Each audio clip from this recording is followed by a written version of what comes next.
coaching thought for the day.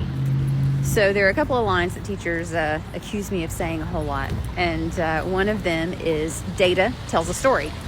Part of the reason that I believe data tells a story is because whenever we work with teachers, whenever we are coaching them for change, then data is going to be the greatest motivator for them.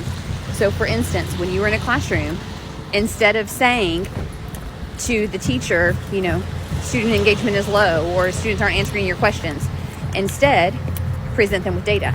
So you tell them, I noticed when I was in the classroom that you asked, 6 questions, and for each of those questions, 3 students answered all of those questions.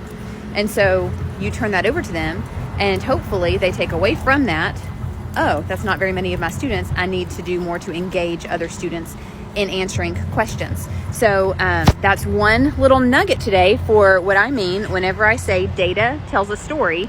Today I'm sharing how you can use that with coaching, and then tomorrow I think I will share with you how I use that with teachers whenever we're talking about and looking at data.